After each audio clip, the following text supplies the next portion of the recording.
Bonjour à tous, bonjour à toutes. Je suis Sabrina Marnet-Letellier, nutrithérapeute, praticienne en micronutrition et en hypnose. Voilà, j'avais envie de continuer, voire de terminer cette série commencée la semaine dernière sur la santé de la vésicule biliaire et la qualité de la bile, en vous indiquant aujourd'hui comment faire pour avoir une bile de bonne qualité si on a justement ces symptômes que j'évoquais dans mes précédents posts, de difficulté à digérer le gras, de nausées, de selles grasses ou au contraire de constipation, de selles claires aussi, ou de ballonnement, ou de douleur à droite sous les côtes. Qu'est-ce qui peut être fait, en tout cas, que ce soit pour prévenir les calculs ou en cas de petits calculs, pour éviter qu'ils ne grossissent et donc d'avoir enlevé la vésicule biliaire. Et bien voilà quelques conseils déjà au niveau de l'hygiène de vie. Ça commence par là. Avoir une activité physique, la sédentarité a tendance à augmenter ces problèmes au niveau de la bile et de la vésicule. Éviter de fumer autant que possible et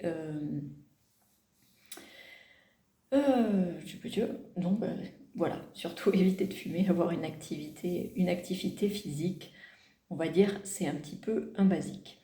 Ensuite, au niveau alimentation, bien entendu, ça paraît évident, mais je vais le rappeler quand même au passage, d'éviter au maximum les aliments ultra transformés. Les aliments industriels sont mauvais pour vous, ils sont riches en mauvaise graisse, ils sont riches en additifs.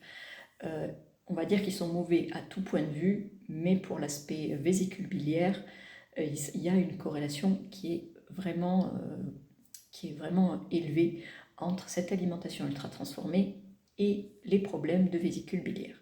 Alimentation ultra transformée, c'est quoi? C'est tous les produits que vous achetez au supermarché qui ont une liste d'ingrédients qui contient plus de 10 ingrédients, ou des ingrédients, vous ne savez pas ce que c'est, des machin chose, des trucs imprononçables du type hydroxypropylméthylcellulose, voilà, au hasard. Voilà, ce type de produits, ou des produits qui ont une texture qui n'est pas du tout celle des produits originels, des produits avec des matières grasses ajoutées, etc.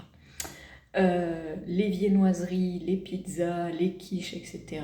du commerce sont en général riches en matières grasses trans, et ça, c'est une des causes majeures de mauvaise qualité de la bile.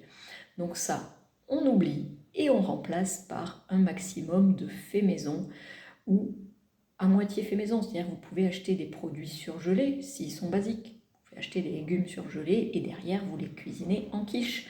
Ça va vous éviter le temps de couper les légumes, de les peler, etc. Donc vous êtes sur des produits un peu transformés, mais pas ultra transformés. Voilà, on a aussi une vie active et c'est vrai que on ne peut pas faire tout parfait, mais le surgelé peut être une très bonne alternative tant qu'on s'éloigne au maximum des plats préparés.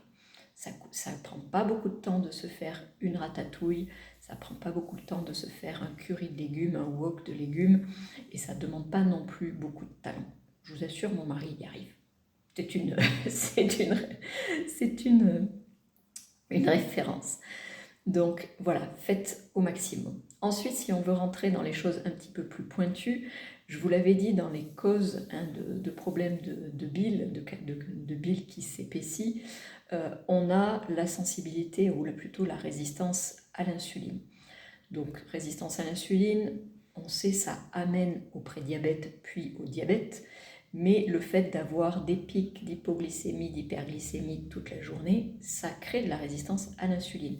Donc si vous êtes du type à avoir le coup de barre à 10h, puis le coup de barre à 11h, puis le coup de barre à 15h, c'est que vous faites des hypoglycémies et ça, c'est pas bon. Donc si c'est votre cas, déjà, commencez par un petit déjeuner protéiné et évitez les sucres au petit-déj, ça sera déjà un bon pas en avant. Et ensuite, aller vers des aliments qu'on appelle à charge glycémique basse ou index glycémique bas. Autrement dit, des céréales plutôt complètes ou semi-complètes, ou des produits à base de céréales complètes ou semi-complètes. Moins les aliments seront transformés, raffiné, mieux ce sera. Évitez les jus de fruits, préférez les fruits entiers, voire éventuellement les compotes si elles sont sans sucre ajouté. Évitez les purées, les frites, allez plutôt vers les pommes de terre vapeur. Voilà, là on va être sur une alimentation à index glycémique bas. Et remplacez votre pain blanc par du pain bis ou complet, votre riz blanc par du riz semi-complet ou complet, etc. etc. Donc deuxième chose après les aliments ultra transformés. Ensuite, important aussi de bien boire, de bien être hydraté, parce qu'effectivement, si vous ne buvez pas assez, si vous êtes déshydraté en continu, vous avez tendance à avoir une bile qui va être plus concentrée, donc plus susceptible de faire des cristaux et des calculs.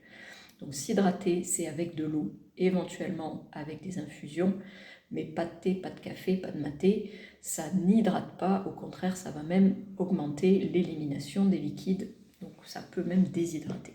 Donc quand on sait qu'on est bien hydraté, quand on a déjà plus que 3 urines par jour, mais surtout des urines qui vont être vraiment presque incolores et quasiment inodores aussi. Donc s'hydrater. Ensuite, de favoriser aussi les fibres, les aliments riches en fibres.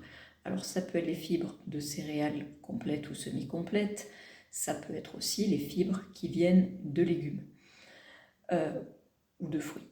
Mais des fibres vont être importantes. Attention, si vous avez un intestin qui est inflammé, qui est irrité, eh bien il faudra aller choisir le type de fibre et aller dans tous les cas sur des aliments déjà plus cuits pour éviter que ces fibres ne soient irritantes pour votre intestin. C'est pas la peine d'essayer de se faire du bien d'un côté si ça vous fait de mal de l'autre.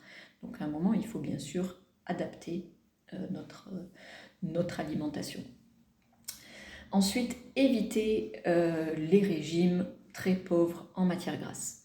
Au contraire, moins vous allez manger de gras, moins votre corps va produire de bile, va excréter la bile, et du coup, plus la bile va stagner au niveau de votre vésicule. Et donc, elle va se concentrer et il risque d'y avoir plus de calculs.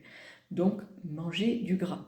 Le gras, c'est la vie, mais le bon gras. Et il n'y a pas un type de gras unique qui est bon. Il en faut une diversité. On va éviter de manière générale le gras trans, donc les matières grasses qui vont être qu'on va retrouver aussi dans les margarines, toutes ces huiles qui vont être hydrogénées pour pouvoir bien tenir à chaud, pour pouvoir passer d'un état liquide à un état solide. En général, c'est des opérations qui ont tendance à dégrader la qualité de la matière grasse. Mais par contre, associer l'huile d'olive à des huiles qui sont riches en oméga 3, comme l'huile de colza, vierge première pression à froid, bouteille en verre, utilisée hors cuisson surtout, stockée au frais. On peut mettre un petit peu de beurre, mais du beurre cru, on évite de cuire le beurre. Voilà, donc on peut tourner avec ces matières grasses-là, éventuellement mettre un peu de produits laitiers, mais un peu. Les 3 produits laitiers par jour, vous me les oubliez. Si vous avez des problèmes de vésicule biliaire, je dirais c'est maximum 2, voire 1 produit laitier par jour, ce sera déjà pas mal. Non pas que ce soit fondamentalement méchant, nocif, mais riche en acides gras trans quand même, naturellement trans, mais trans, et matières grasses plutôt saturées, dont on a tendance à être en excès. Donc, et pour les personnes qui ont une vésicule qui est tellement en mauvais état qu'elles ont beaucoup de mal à manger du gras, eh bien, allez plutôt sur les huiles crues. Voilà, vous les mettez après cuisson, vous faites cuire à la vapeur et vous mettez un peu d'huile d'olive, un peu d'huile de lin, qui va être la plus riche en oméga 3. Commencez par là. Je dirais, qu'il n'y a qu'une cuillère à café qui passe, il y a une cuillère à café qui passe, mais il vaut mieux un peu que pas du tout. Voilà, vraiment très important, et évitez tous les produits light et compagnie, 0% de matière grasse. Il n'y a aucun intérêt pour la santé, voire même ça peut être plutôt problématique. Donc voilà pour les, on va dire, les conseils. Et ensuite, on va aussi avoir des aliments qui vont plutôt favoriser une bile de qualité. Les aliments qui sont cholagogues, donc qui vont forcer, on va dire, l'excrétion de la bile. Donc on va retrouver pour ça l'artichaut, on va retrouver les radis, notamment les radis blancs, les radis noirs, qui peuvent être intéressants. On aura le pissenlit, quand c'est la saison de la salade de pissenlit. Les plantes amères en général, comme les endives, peuvent aussi être, ou la salade chicorée, peuvent aussi travailler à ce niveau-là. Et puis, il va y avoir des plantes, des aliments qui vont vous aider à avoir une bile plus fluide. C'est notamment le cas de la betterave rouge. C'est aussi le cas un peu des épinards et du quinoa. Donc voilà, ne mangez pas des épinards et du quinoa tous les jours. Il y a aussi des oxalates et chez certaines personnes, ça peut devenir problématique à forte dose, mais c'est comme toute chose, rien n'est mauvais, tout est poison, tout dépend de la quantité et de la personne. Donc n'hésitez pas quand même à en consommer, mais juste varier. Et n'hésitez pas aussi à vous faire de la betterave, que ce soit en salade, que ce soit en soupe, que ce soit en jus. Il y a des choses qui peuvent être faites. Voilà. Et après, vous pouvez aussi rajouter des tisanes qui vont jouer un petit peu sur l'aspect détox du foie, qui vont venir un peu à base de curcuma. Ah oui, j'oubliais, le curcuma peut être aussi utile. Mais donc des tisanes à base de curcuma, d'artichaut, de chardon-marie, de différentes plantes qui agissent en synergie. Voilà, ça peut être une bonne idée à boire sur la journée pour aider à la santé du foie.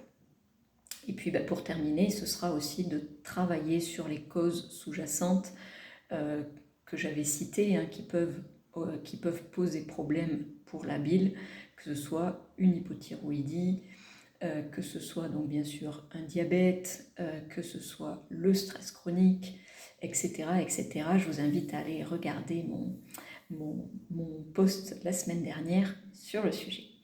Voilà, donc j'espère avoir répondu à vos questions. En tout cas, avec ça, vous avez quand même de quoi faire pour avoir une bile qui va être efficace pour digérer le gras, mais aussi pour jouer tous ces autres rôles d'anti-inflammatoire, d'antibactérien, etc., etc.